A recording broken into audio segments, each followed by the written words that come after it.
Inteligência emocional é um tema que todo mundo acha que entende até a vida testar.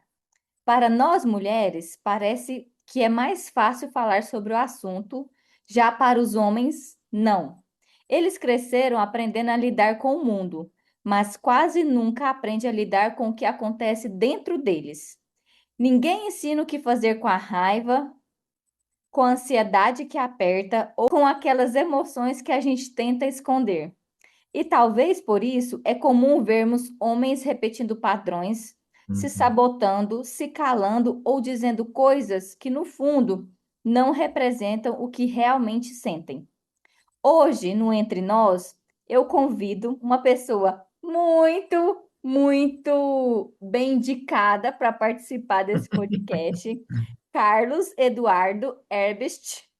Então, Isso, seja muito bem-vindo para ter obrigado. essa conversa sobre homens, inteligência emocional e as suas emoções. Sim, obrigado, viu, pelo convite, obrigado pelo bate-papo. Vamos tentar desvendar esse universo, né? O universo humano não é fácil de se desvendar todo. Uhum, Obviamente, quando a gente fala de emoções, a gente pensa em vulnerabilidades, em fragilidades, né?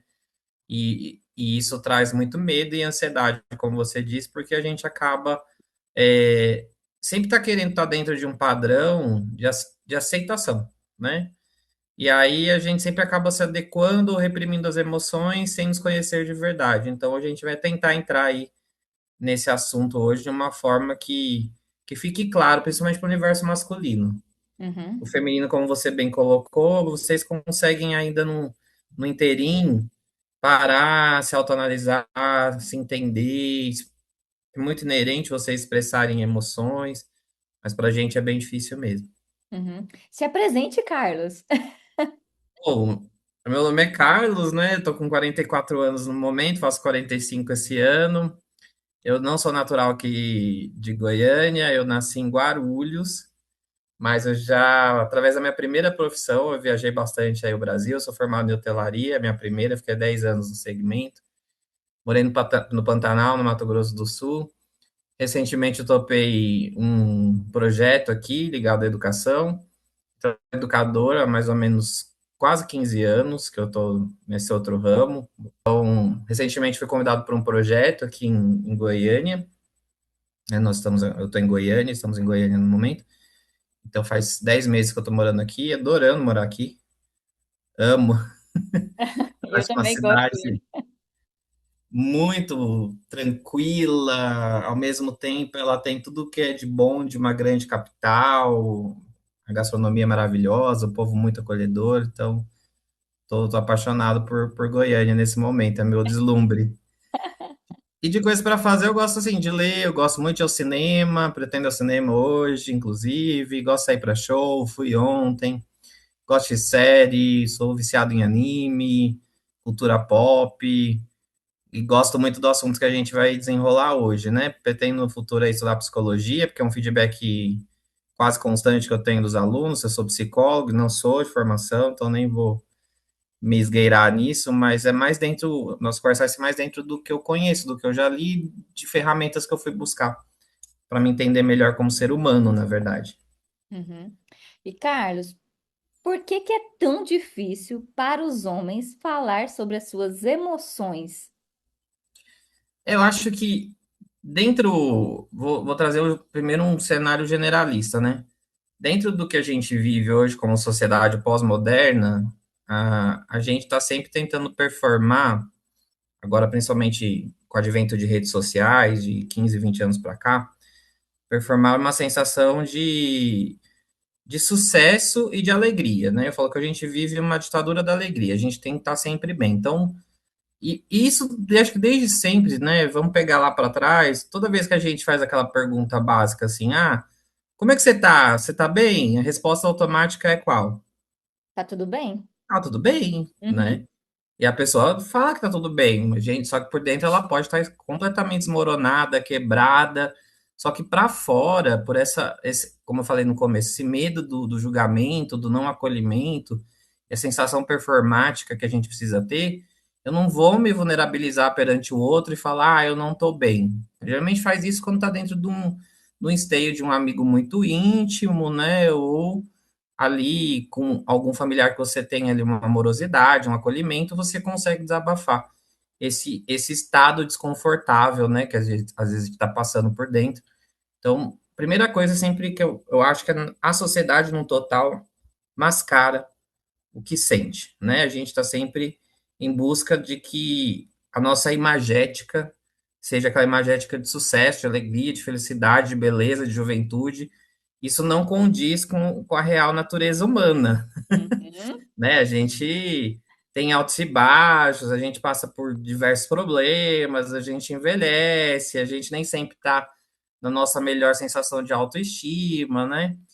E eu conheço bem esse lugar, eu já passei por alguns momentos na minha vida que a gente percebe que não está no seu melhor e demora até o primeiro passo para essa aceitação das suas emoções, de como você está se sentindo.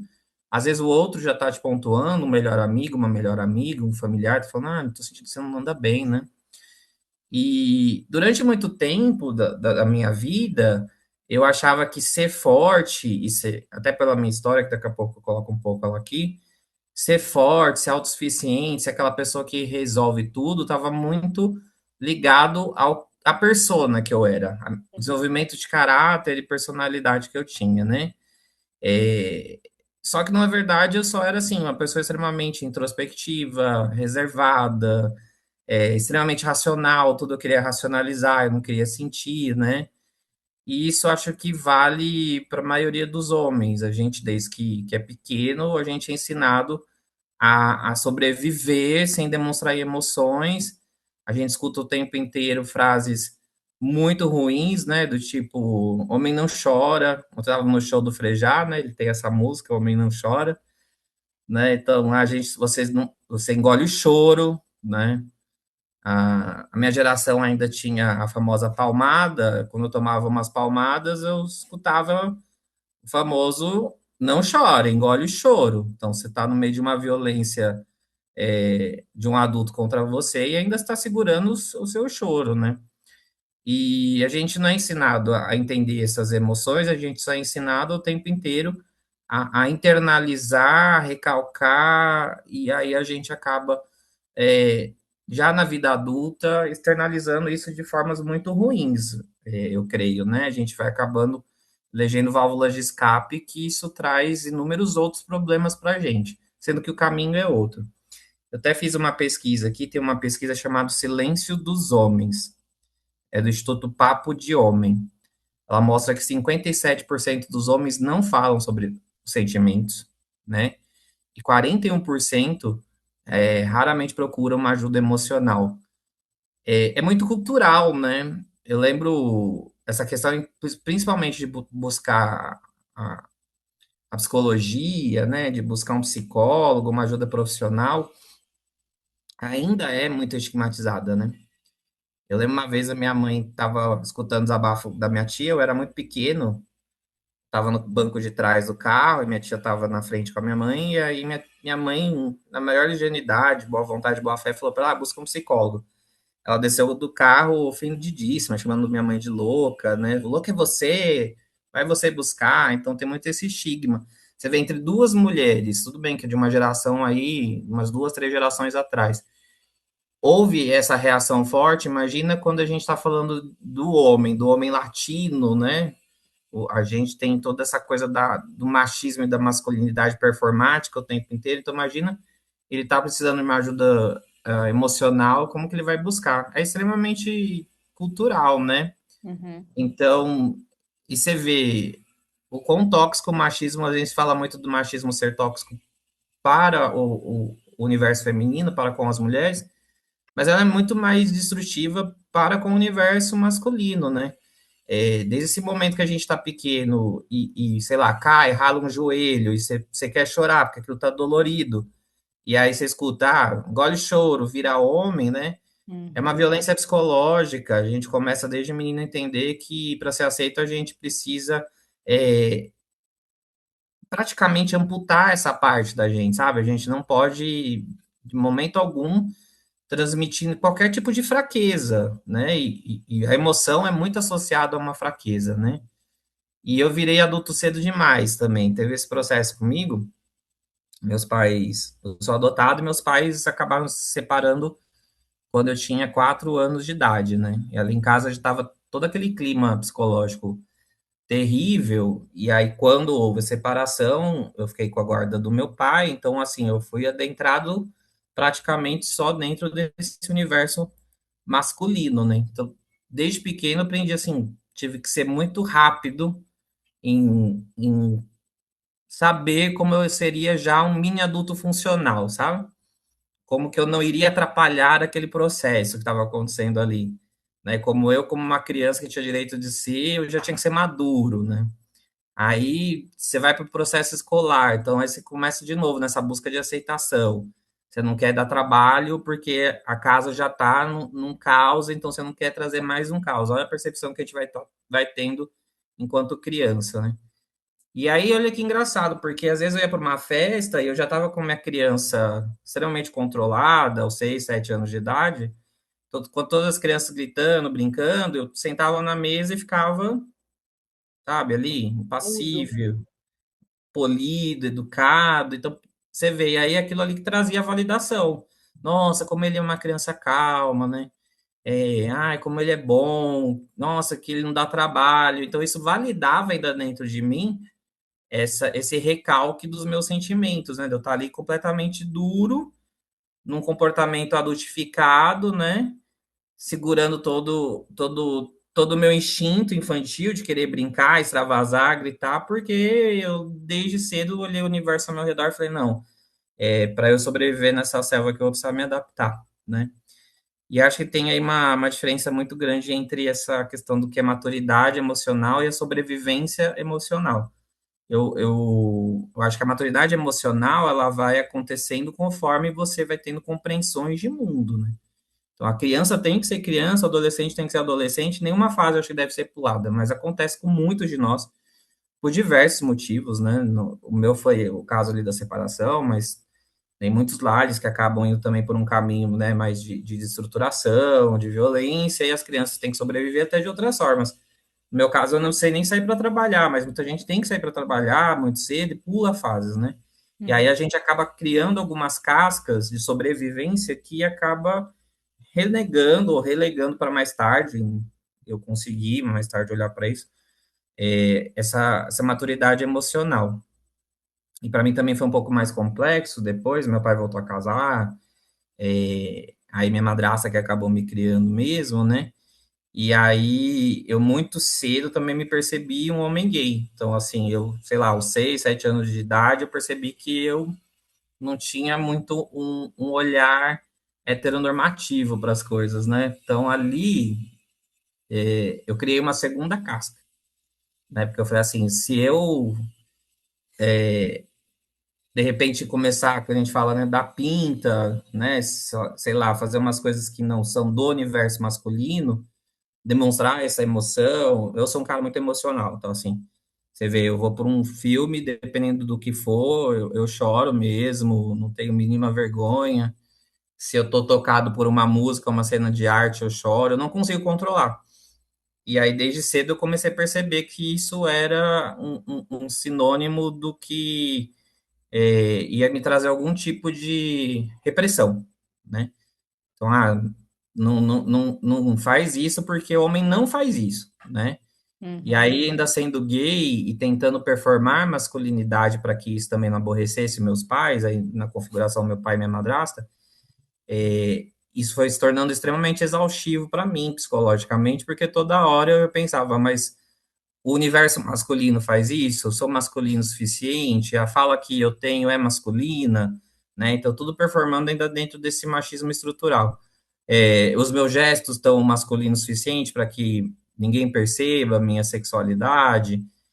Então, assim, a gente vai através, tô falando da minha jornada, mas falando dos homens no geral, né?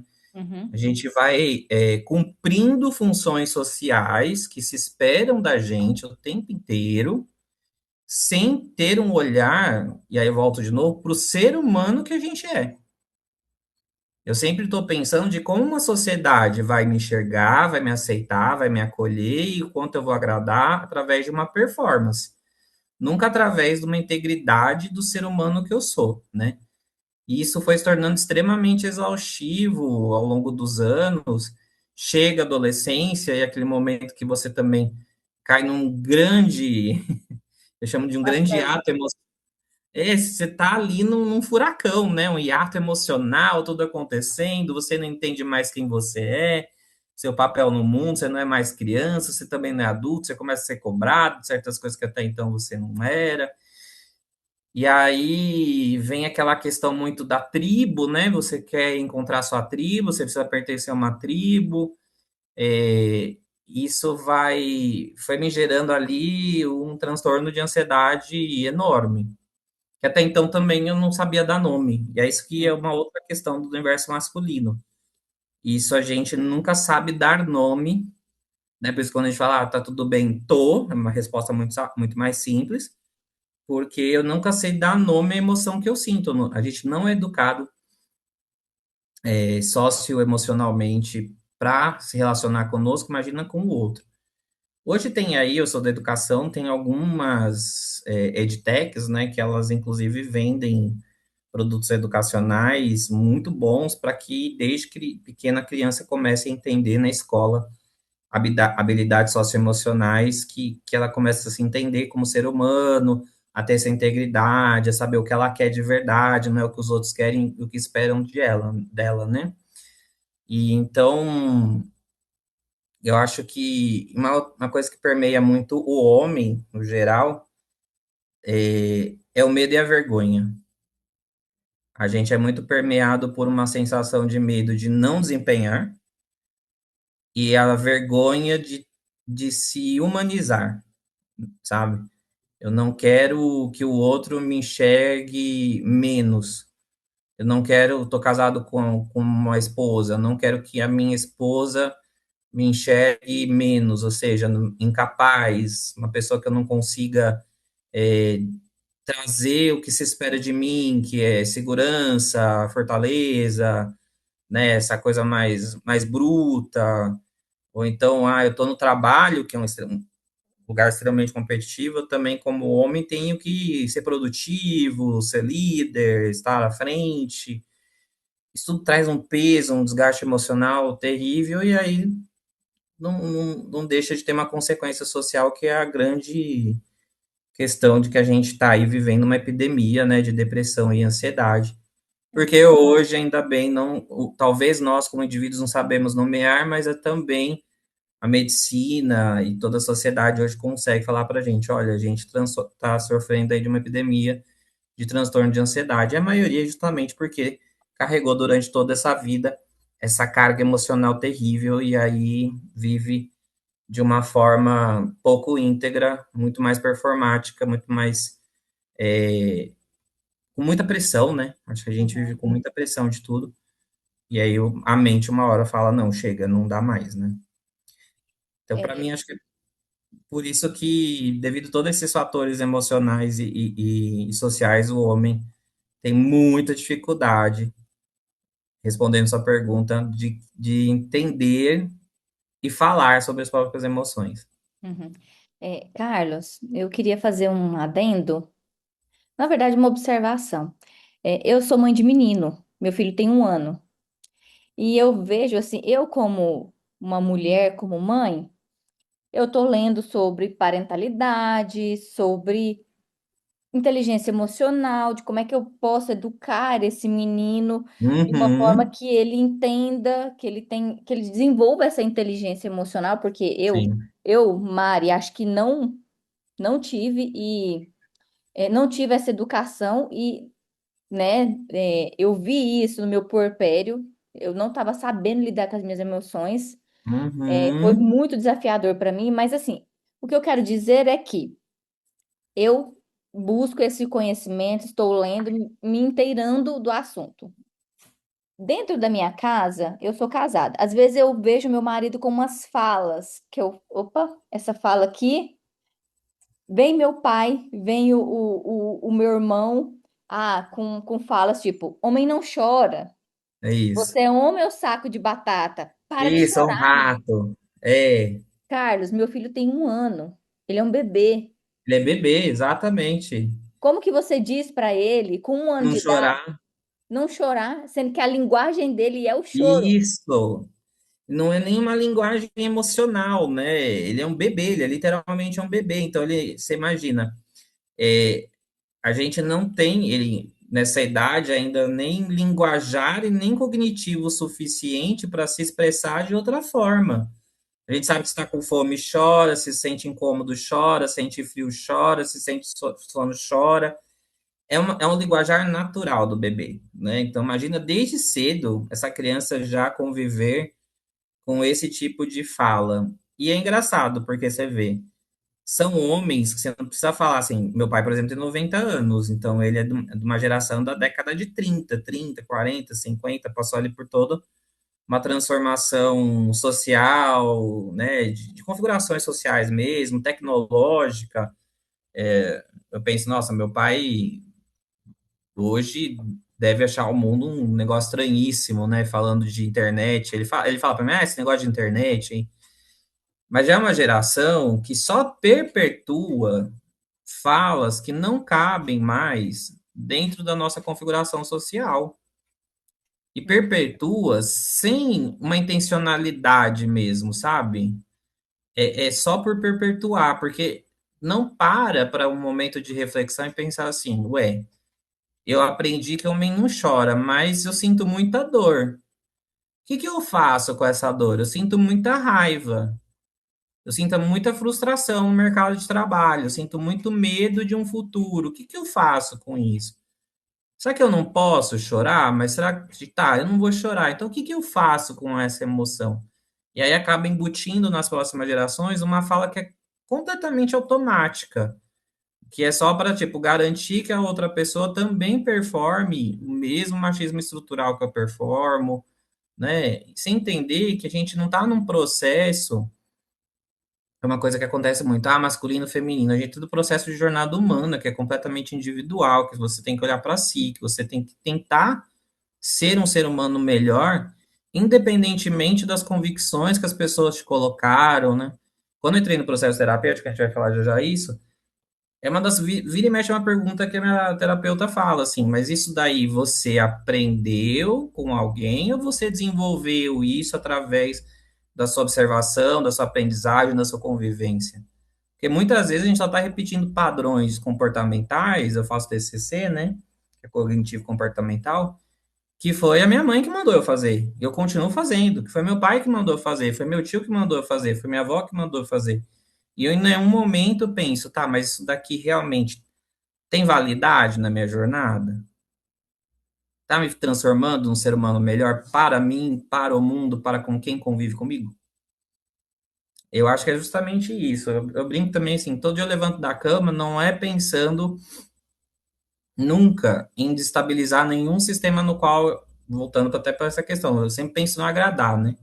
Não quero desestabilizar o sistema no qual eu convivo, não quero brigar com alguém na rua, não quero brigar aqui dentro de casa, não quero brigar no trabalho, né? Mas a gente é feito de interações humanas, que a gente vai falar agora já de inteligência emocional. É justamente como eu respondo a um estímulo externo de forma de que eu não escale uma violência, ou escale uma confusão, ou escale ali algo que vai gerar algum prejuízo para mim, para minhas relações, para o ambiente que eu estou inserido. Então eu sempre penso assim, hoje eu vou acordar e vou fazer o meu melhor. E eu, como ser humano, que é uma jornada muito curta, a vida é muito curta, é fato, né? Conforme a gente vai envelhecendo, a gente vai percebendo que a gente perde pessoas, isso é curto, isso é efêmero, é rápido, é passageiro, é uma bobagem a gente ficar nadando em certos lagos rasos, né?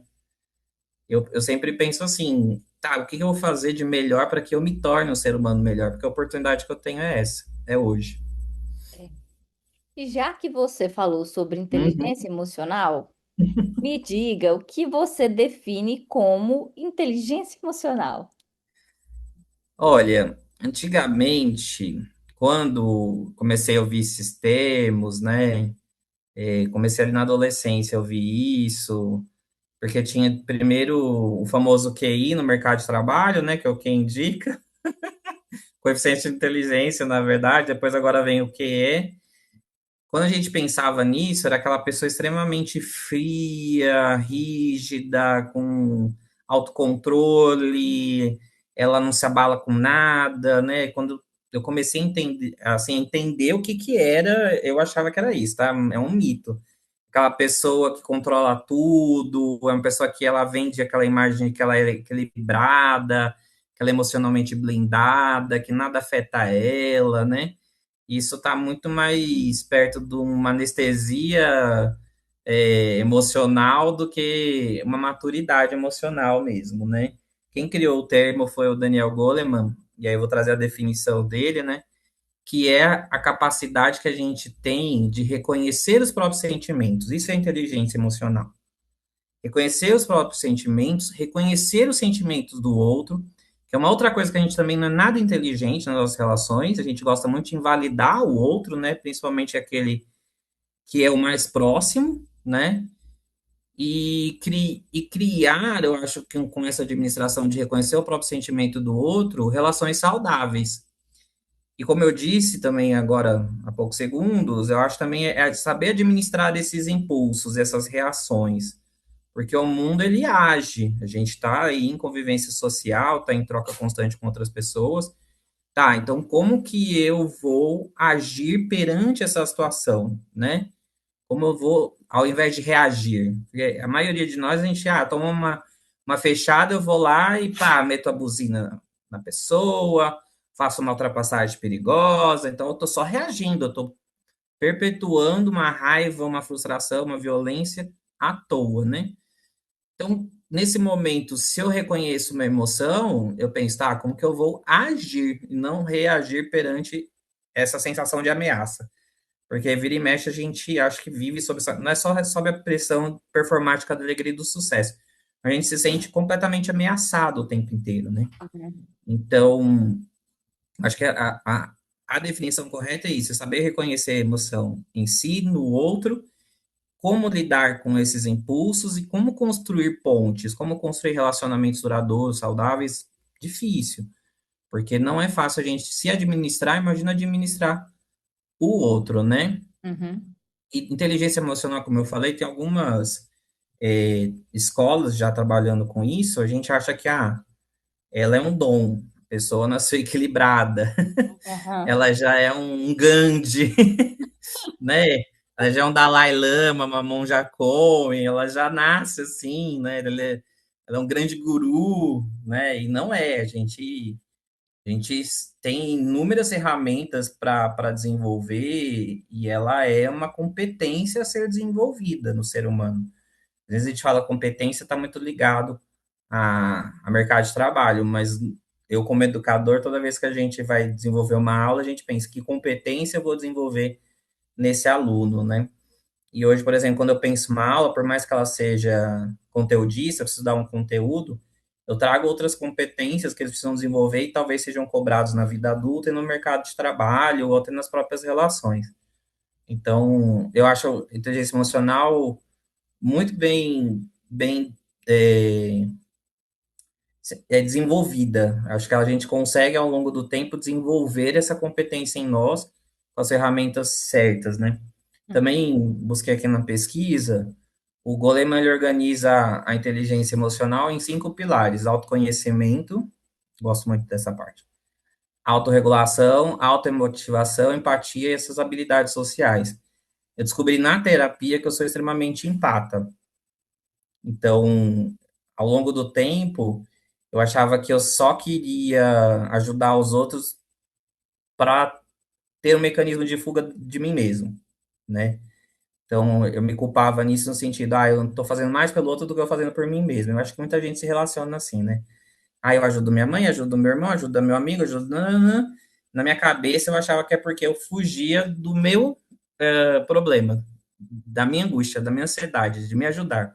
E não era. Depois a gente, com o passar do tempo, ela falou, não, você tem uma capacidade de empatia muito forte, né?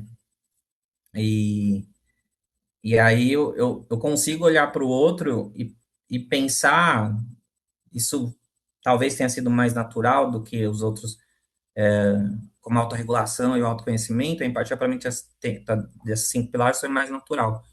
eu consigo pensar o que que aquela pessoa está passando naquele momento. Vou dar um exemplo. Eu estava sentado na minha mesa, numa empresa que eu trabalhei, e aí eu marquei uma reunião porque a gente precisava fazer um grande orçamento, o planejamento financeiro da unidade e tal. E uma colega levantou da mesa com estojo na mão, bateu o estojo 3 vezes na minha mesa, e aí ela gritando comigo que eu estava atrapalhando a vida dela, que não sei o quê. Minutos antes, a minha secretária tinha falado que ela tinha estava na rua, né, essa minha colega, e um pombo tinha defecado nela. Nossa. É.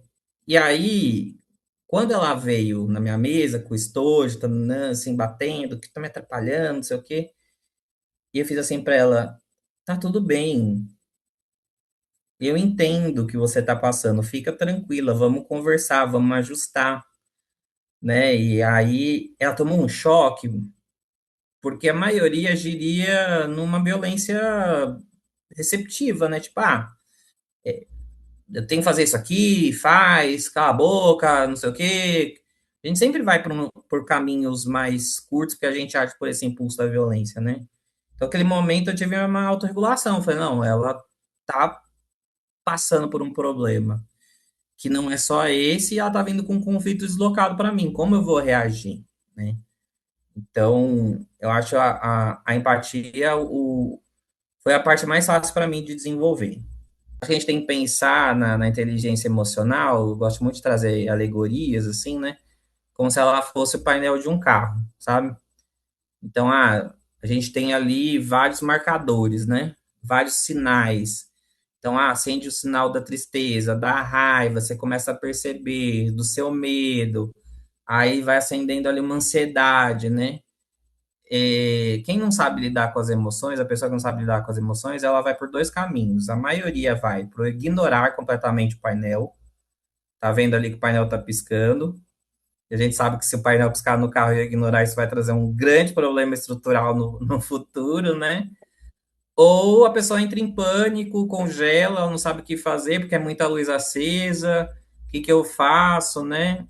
E aí a inteligência emocional ela entra justamente nesse sentido. Ela faz com que você olhe para o painel, pense no que aquilo significa, e aí você decide agir preventivamente de como você consegue administrar cada parte desses problemas que estão piscando na sua frente, né? Sem ignorar. Eu acho que a grande questão é a gente não tem como ignorar emoções enquanto estiver vivendo, porque se eu ignorar, ela continua lá. Eu posso escolher fechar o olho, é uma escolha. Que é Uhum. outra coisa que eu também aprendi na terapia, né? Tudo são escolhas. Não fazer algo também é uma escolha. Carlos, você falou muito sobre controlar as emoções, principalmente na sua infância, mas existe uma diferença entre controlar essas emoções e aprender a lidar com elas. Por que que ainda tem gente que confunde isso?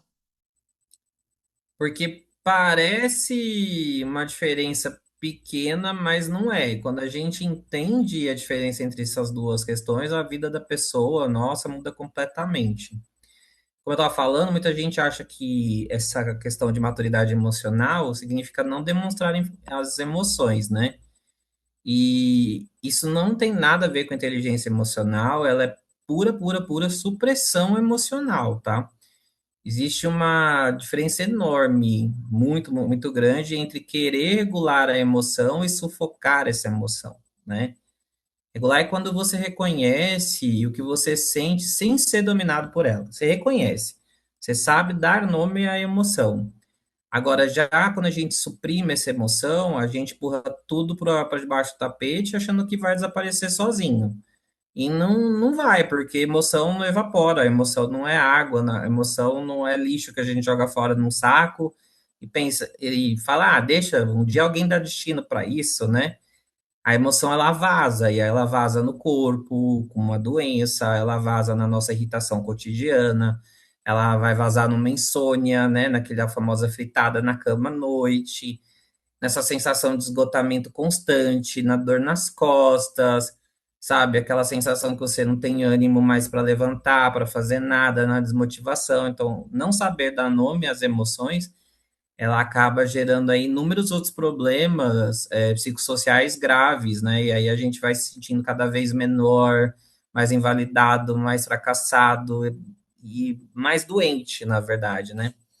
A psicologia chama essa questão da gente colocar para debaixo do tapete de esquiva da experiência, né? É quando a gente evita a qualquer custo lidar com as emoções que estão nos afetando naquele dia a dia, né? Citando essa empresa que eu trabalhei, eu fui caindo num burnout. Foi aí que eu fui procurar realmente a terapia, sabe? Porque era o dia inteiro uma irritação, um esgotamento, uma vontade de não sair da cama, e eu me convencendo que estava tudo bem, que aquilo era só produtividade, que eu dava inúmeros resultados para a empresa, que eu ia trabalhar mais, que eu ia produzir mais, que eu ia entregar mais. Resolvia tudo no automático, principalmente na minha relação conjugal na época. Aí começou essa dificuldade de dormir, essa irritabilidade, inclusive muito no trânsito, né? E aí a minha emoção resolveu sair por um outro lugar chamado a famosa síndrome do pânico. Então, situações que são completamente incontroláveis, né? Aquela sensação, por exemplo, que você está infartando. Terrível. Ou você está em algum lugar e a tua respiração falta, a vista fica escura, né? Você sua, você não sente o que está acontecendo, e aí você começa a perceber que a vida não está sob seu controle. Porque, na verdade, está sob o controle das suas emoções que você foi empurrando para debaixo do tapete, né?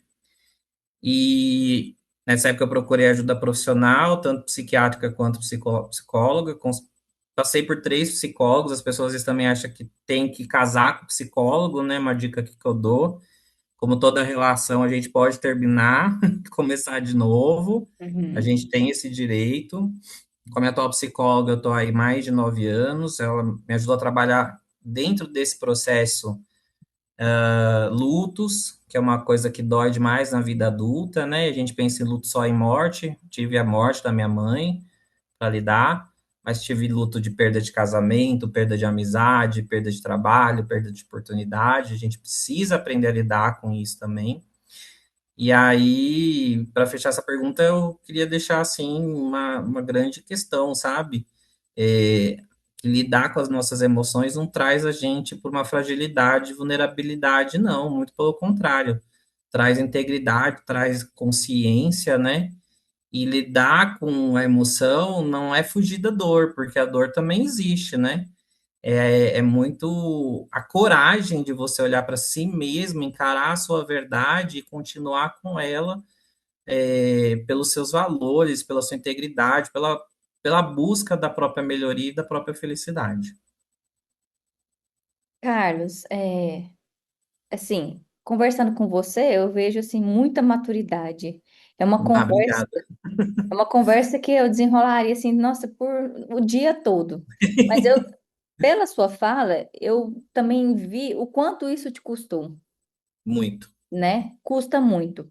Custa Mas muito. quando a gente fala de desenvolver essa inteligência emocional, custou muito, mas assim, o que que trouxe de bom? O que que mudou no seu relacionamento, no É. trabalho, na sua vida como um todo? É, as maiores transformações que eu tive, eu fui fazer algumas coisas, tá? O custo emocional foi grande, como eu falei, teve pânico, teve burnout, teve luto, teve ansiedade desde a adolescência, mas eu fui em busca de algumas ferramentas. Eu acho que a primeira que eu fui fazer foi um curso de PNL, né, Programação Neurolinguística, justamente para entender essa questão das catarses, do lidar, das emoções, como lidar principalmente com as 5 principais emoções, né? Medo, alegria, tristeza, a raiva, faltou uma, e o amor, acho que é a próxima. Mas se não for, depois você me corrige aí, por favor. Mas quando eu fui buscar, eu busquei religião, mas eu sou uma pessoa pautada por fé, né? Eu fui buscar a psicanálise mesmo, ajuda com psicólogo, fui buscar cursos, fui ler, fui buscar filosofia, fui entender como são as relações humanas no mundo, né, como a gente se constrói como ser humano. Então, não a filosofia somente, ficamos ali elucubrando Platão, igual é na faculdade ou na escola, né? mas a filosofia aplicada ao dia a dia mesmo, através do agir humano, né? Através da ética, da moral, dos valores, do bem, né? Aí, sendo mais assertivo na sua pergunta, por exemplo, nos meus relacionamentos, seja ele profissional, amoroso, pessoal, família, amigos, né? Eu parei de reagir automaticamente, sabe? Deixei de ser aquela pessoa reativa e dodói, que assim, me afetava, tudo era para mim. Então também é uma visão que a gente acaba adquirindo ao longo da vida, né, de vitimismo, de autocentrado, de tudo é sobre nós, e nunca é muito sobre nós, é muito sobre o outro estar agindo sobre nós. Eu aprendi a ouvir, mas ouvir mesmo, sabe? Sem já estar pensando na resposta, sem já querer estar me defendendo. Aprendi a ouvir crítica, porque crítica é uma coisa que dói, ninguém ama, ninguém gosta. Eu, como virginiano, detesto, né? Mas eu aprendi a ouvir crítica, porque a gente só começa a entender também a percepção que o outro tem sobre nós e o que a gente comunica para com o mundo através dessas críticas, pode ser construtivas e algumas bem destrutivas, né? Aprendi que nem toda vez que eu estou discordando com alguém, a pessoa está me atacando e vice-versa. A gente está conversando, debatendo ideias, nós temos visões de mundo diferentes. Quando eu falei para você, quando eu morei no Pantanal, por exemplo, eram visões de mundo completamente diferentes de mim, dos meus colegas e colegas que moravam comigo numa fazenda, num hotel fazenda. E ali eu escutei uma colega falar, eu fiz um julgamento ali moralista, besta, imaturo, de uma pessoa de 22 anos. E aí uma colega um pouquinho mais velha falou assim: não paute a sua moral pela moral do outro e vice-versa, sabe? Cada um tem sua história, cada um tem seu repertório, cada um tem sua cultura. E hoje no trabalho, por exemplo, a inteligência emocional para mim deixou de ser algo subjetivo, para mim ela é uma competência que me ajuda demais, principalmente a lidar com estresse, pressão, prazos, conflitos entre colegas. Eu melhorei minha gestão de convivência com as pessoas, sabe? Como eu falei, eu não me sinto atacado, muita gente se sentiria em certos momentos. Também penso qual é o momento melhor para responder aquilo, de que forma é melhor eu me comunicar naquilo, né? Melhorei com as mudanças também na minha vida. A gente muda o tempo todo, tudo muda ao nosso redor.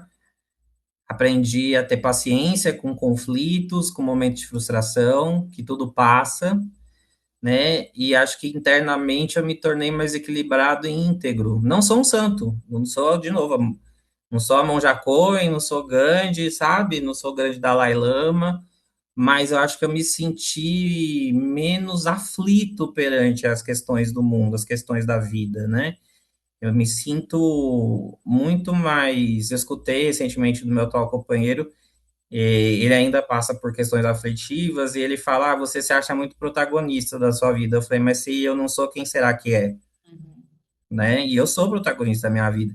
Porque às vezes a gente também fala assim: ah, mas o outro não quis, meu trabalho não permite, a minha situação não permite. E aí eu sempre paro e penso: essa situação está sob o meu controle, não está sob o meu controle. Se está sob o meu controle, o que que eu posso fazer com isso? Se não está sob o meu controle, aí eu aguardo com paciência até o momento que eu consiga tomar uma decisão melhor para mim, sem prejudicar ninguém, né? Aprendi que eu não preciso de validação de ninguém, que é outra coisa que a gente busca, né? Aprendi a ser vulnerável e pedir ajuda quando eu estou precisando, principalmente ali durante o burnout. Um dia eu chorei com uma amiga, estava comendo hambúrguer, eu chorei e pedi ajuda e ela me levou no psiquiatra, que era amigo dela, porque eu não estava aguentando mais essa pressão, sabe? Estava refletindo muito na minha saúde física e mental. E aí eu descobri uma versão melhor de mim, para a gente até encerrar, assim, e é uma versão que não tem medo de se expor, de ser frágil, de conversar, de ouvir, de ser humano, de falar que está com medo, de falar que está com raiva, de sentar, por exemplo, quando eu tenho um conflito, seja na minha relação amorosa ou pessoal, e falar: olha, praticar muito, aprendi muito a praticar comunicação não violenta, então dizer, mediante esse fato eu me senti assim, gostaria que isso não acontecesse, ou que aí você faz um pedido muito bem assertivo para a pessoa, vamos evitar tal situação, vamos evitar tal conversa, para não criar aqui um gatilho, um conflito maior. E aí eu acho que eu, hoje, recentemente falei para um amigo que eu estava em São Paulo, eu aprendi a gostar muito de mim. Sou muito feliz com a pessoa que eu fui me tornando ao longo da minha vida. Que eu acho que é a parte mais importante de todas. É, aprender a se amar, do jeito que se é, sabe? A Uhum. integridade com o ser humano que se é. Eu acho que é isso que me ajudou bastante a essa busca por inteligência emocional. Carlos, obrigada por essa conversa. Eu que agradeço, Você me curou em muitas coisas e me mostrou muitos caminhos. fico feliz. Eu espero também de que muitas pessoas possam se conectar a isso daqui, Amém. encontrar caminhos, encontrar respostas. E venha mais vezes, porque é Sim, muito vamos bom conversar mais vezes. conversar com É gente muito bom. inteligente. Nossa, que delícia. Obrigado. Obrigado pelo convite, obrigado pela oportunidade. E sim, eu topo outras vezes vir conversar aqui, sim.